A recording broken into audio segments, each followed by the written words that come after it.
on this Monday morning. Time for your morning rush. Several stories we're following for you. First up, thousands of Northern California homes are in danger from the month-old Dixie Fire.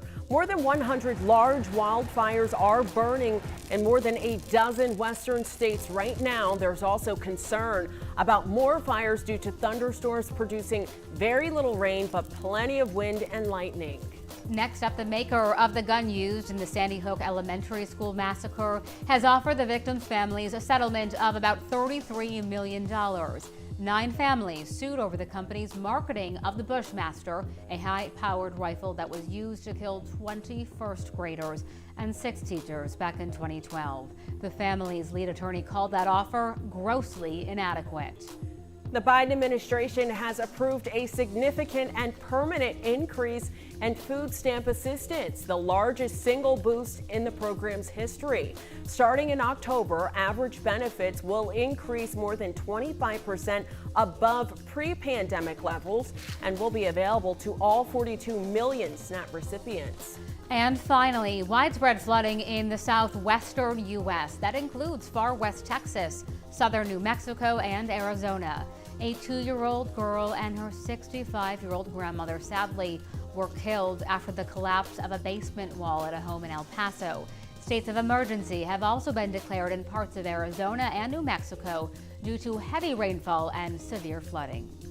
And those flood advisories are actually still in effect. You can see that for areas in the southwest region. Now, the orange, the pink, the red that you see, those are all heat-related advisories, and those are also expected to stay in place. Now, here locally, no watches or warnings to tell you about. We're actually dry. Radar is calm and quiet. We will pick it up this afternoon. I'm expecting fairly active conditions after about 2 o'clock today. So just like yesterday, when those thunderstorms fire up, they're going to be able and capable of producing half to maybe upwards an inch of rain. Beautiful shot in Galveston. Oh, I love to start off with a peaceful shot in the morning. Here you can see the waves, the clouds in place. Again, high humidity, and then the chance for these thunderstorms will fire after about 2 o'clock. So stopping our future track around 3 o'clock today. Here's the chance for those downpours. It's almost area wide. I have a healthy 60% chance in later this afternoon. We almost push repeat for your Tuesday and Wednesday. I know it's a back to school kind of Monday. Good morning, Spring Branch ISD. Are you ready to rock and roll? Or are you slow moving today? It's tough sometimes on a Monday. 92 this afternoon, feels like up to about 102. 3 areas we are watching as far as the Atlantic Basin. So Tropical Depression 8, Tropical Depression Grace, and then Tropical Storm Fred. Let's start with Fred. Fred makes landfall along the Panhandle later this afternoon. No impacts expected here in Houston. Let's get back to Grace. Grace is expected to bring widespread rain to portions of Haiti. Not good news after that big devastating earthquake that they had this past weekend.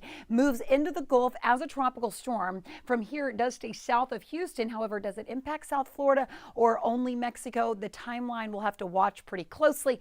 And then TD8, it's expected to kind of circle out, be a fish storm in the Atlantic. We're okay with that, right? If it does develop, it will take on the name Henry. Every day this week, we will be tracking these tropical downpours.